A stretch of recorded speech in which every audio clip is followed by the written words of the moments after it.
studio in a car. A digging machine. Oh, what? Sorry, what? Oh, I thought you were talking about something to make with it. And I was saying you could do a studio in a car. What else? Powered armor. Powered armor? I didn't say anything. No.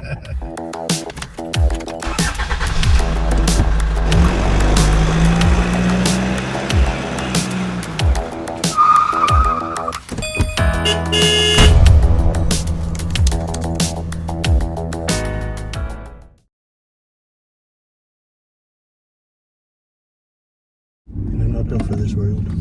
Yeah. I've noticed some of your posts on Facebook, and yeah, you definitely have a different way of thinking than most people that I've come across. Yeah, it's very unique, and some of your posts I don't even understand. They seem brilliant. Thank you. Yeah. We're like, he is way smarter than we are. Yeah, it's like I'm gonna have to Google like half of this at least to figure it out. Yeah, so. Of course, beware of the link to obscure verbosity is kind of a classist thing. Or that the link between obscure verbosity and intelligence is a classist thing. Like, if you can't afford education, then you must be poor and you must be stupid. Gotcha, yeah. I'm being backhanded about your compliment, but thank you. So you have a show coming up. Is it on Halloween? Yes. Or, crap, it's very close to Halloween, if not on Halloween. Oh, It's like on the weekend, very near Halloween. What venue? At, I think, downtown NetSuite. Oh, nice.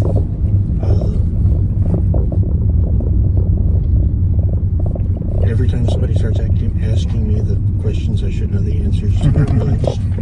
And then now, is it like a show for Halloween where you guys are going to dress up in costume, I or? was thinking of a fake bonfire, and I could dress very strange, like something that hides my face, and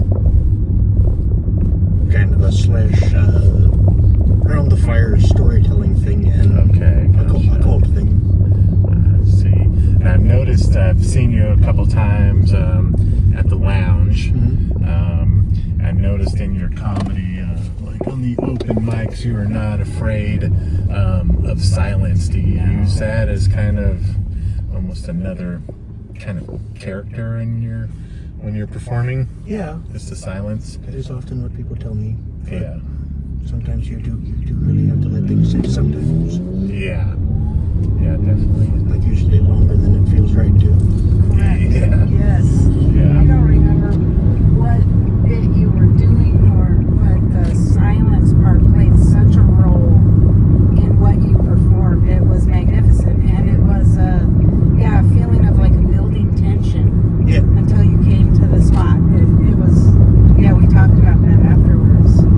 Yeah, we actually did. Because so many people, I think, fear the silence. I know I would. I would want to just keep talking through the whole thing. But I don't think it creates what you're going for sometimes. Like oddly, only one person ever tickled me about it. Oh, really? Oh, really? He must have been very drunk, actually, and it was at the very beginning. I was doing a thing where, like, I have the mic stand, and I, like, lean forward into the audience, and I pose as if I'm going to say something, and then I come back, and then I do it again another way, and then another way, and the guy said, "We're waiting." Oh, geez. No kidding! Yeah. Do you get many hecklers when you're performing at all? Oh no, I think I'm mesmerizing. Oh, Rather confusing. yeah. Like, we don't know what to say. I can get that, yeah. Are you from here, Chris? Yes. I was born in St. Luke's Hospital. Oh, wow. Okay. So where'd you graduate from then here in Boise? I would have graduated from Boise High School, but I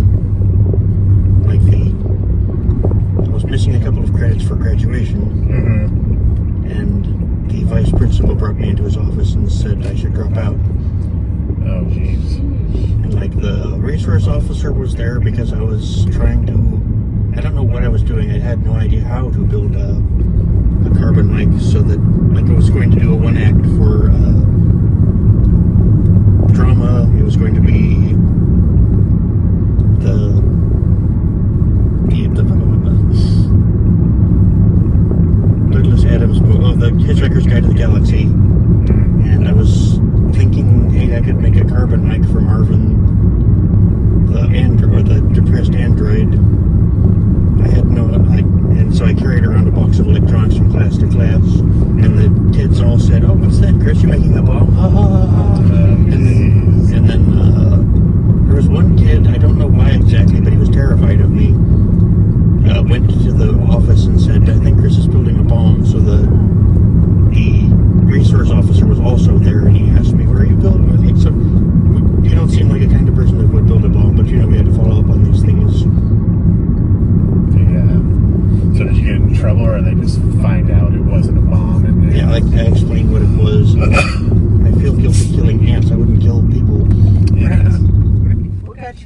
comedy and You do improv as well? improv, yeah. Oh, I haven't done improv. Oh, okay. Well, I mean, I attended a couple of classes Mm-hmm. that were just offered at Lakewood when it was Okay. still a venue. I got into comedy because, like, I had always wanted to, and a couple of friends from high school, I discovered, like, through Facebook that they were stand-up comedians, and one of them, like, when I was back in Boise, encouraged me to try it out, Mm-hmm. or at least come to the open mic and watch. Yeah. And I watched him bomb, and he told me to never speak of it again and forget about it. Do you feel like you have more support now that people are aware of, spectrum, autism? Yeah, like having the language, Mhm. like being able to tell people the struggles I'm having is Yes. good, so like they know that I don't feel that whatever it is not important. It's just it's hard to get out the door, Right. kind of stuff. Yeah. And do you find most of the Boise comedians are supportive Yeah, of that? Oh, that's good. Haley doesn't make or like Haley will. She has good ideas like couldn't you guys sit down? Like there's not enough people here. Could you guys sit down? But if I sit in the audience, it's very uncomfortable because I don't have a way out exactly. Mm-hmm. Okay. So she understands that. She just lets me hover. Oh, that's good. So there seem to be a lot of autistic comedians. Well, yes. Yeah. Yeah, that's I true. noticed that as well. Yeah, we had Dante on. He's out of Washington somewhere. He's an autistic comedian, and yeah, he was actually he's been on a couple times. Really great guy. I didn't really, myself didn't know much about autism until I started working at like Intermountain Hospital with the teenage boys there. You get a lot in that were autistic, and yeah, that's where I've learned everything pretty much that I know about autism and kind of the different ways of thinking and things like that. But everyone's seems like their autism is just a little bit different for each person, Yeah. individual. There is a problem with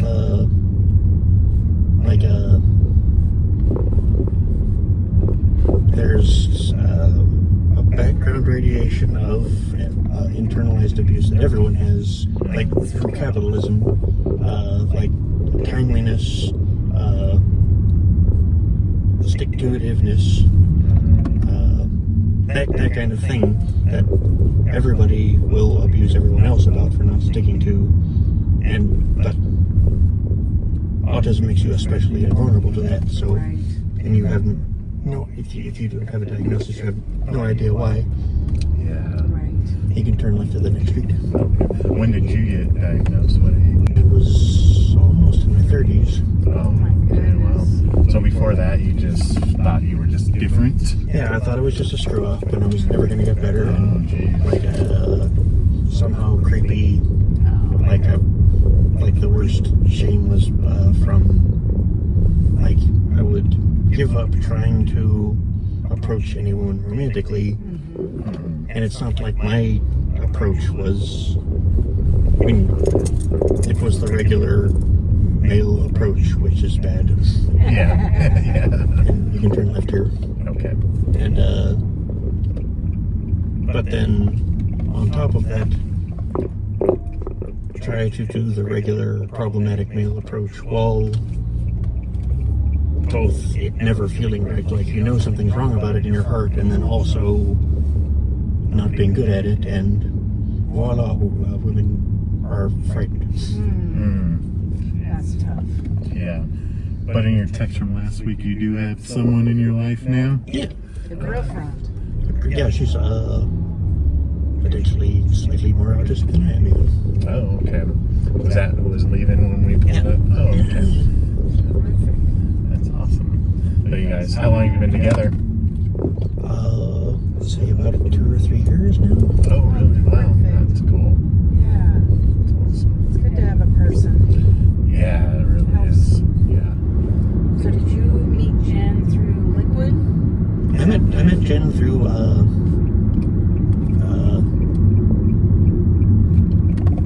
crap, my brain is farting in the worst possible ways.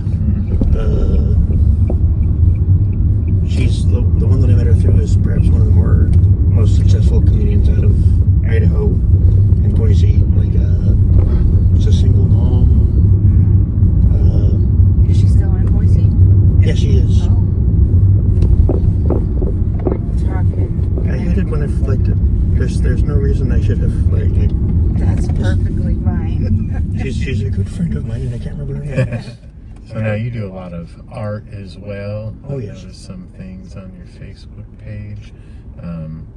Where do you get your like inspiration from your art? Is it day-to-day stuff? Is it somewhere just inside or? A lot of it, or it's very loosely based on the idea that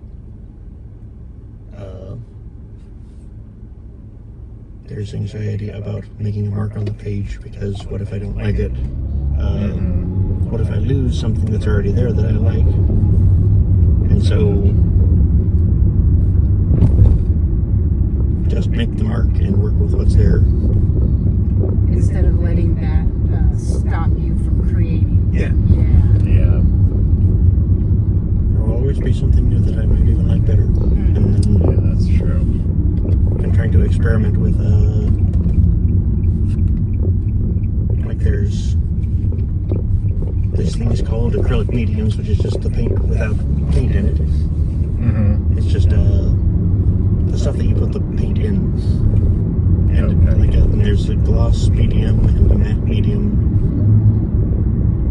And it kind of the two juxtaposed like gloss and matte have interesting effects, and then I'm trying to layer them all ridiculous amounts of time to get some kind of more 3D, more kind of. At one point, I could swear that I achieved kind of an opalescent thing. I think I'm going to with like there's metallic and stuff called unicorn spit. Oh. So do those two, do they have color without the paint? The gloss and the, Oh no, they're or just Like clear? clear? they're meant to mix with paint. Okay. Oh, I see. Okay. Gotcha.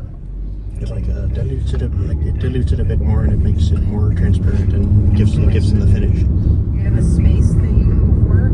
Well, that's also part of the chaos at home. I'm very slowly, like I have to disassemble my 1989 Plymouth Reliant because I lost the title while I was still in California. And if you've ever tried to get the title for a car you lost from California when you don't live in California and you haven't for 10 years, Yeah. I think the next step would be I'd have to hire a lien lawyer and Oh, jeez. like I procrastinate calling my friends, like my good friends, because talking on the phone is nerve-wracking. Like the DMV in California. DMV in California is horrific. Oh, it is. I can't even imagine what it's like now.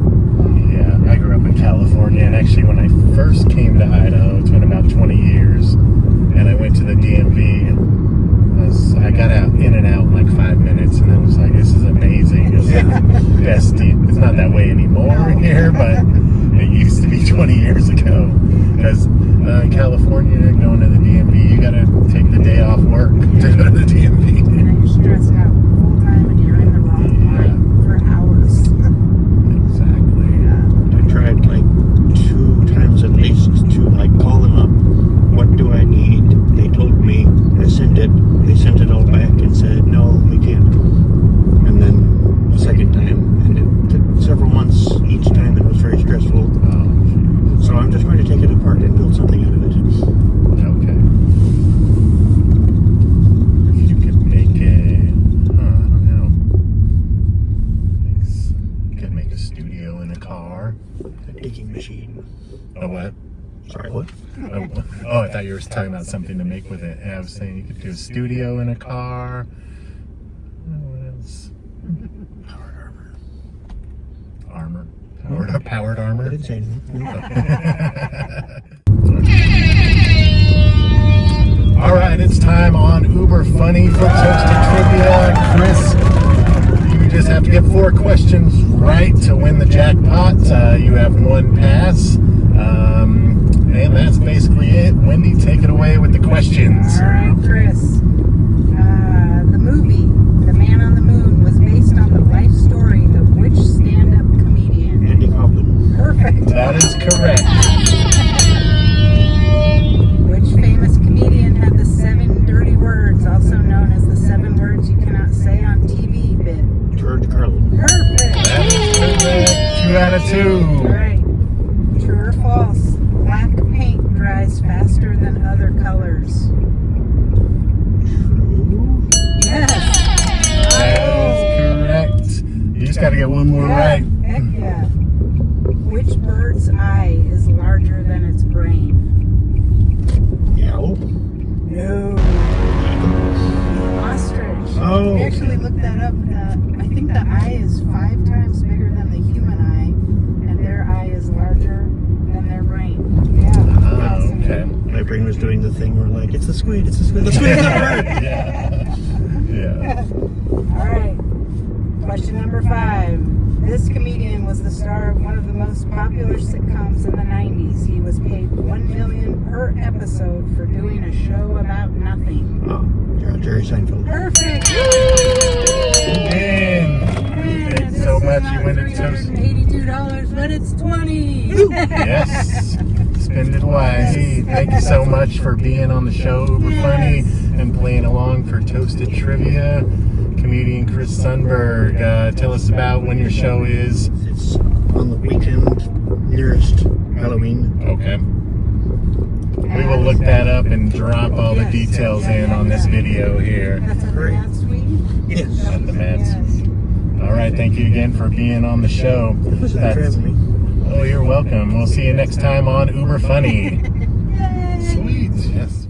Chris, as you leave, there's a little bag on the door just of Thank you. Stickers and stuff and things like that. This was really nice. Thank you very much. Thank you so much. We had a great time. Thanks. Great meeting you. Can I hug Oh, you? officially meeting Okay. you.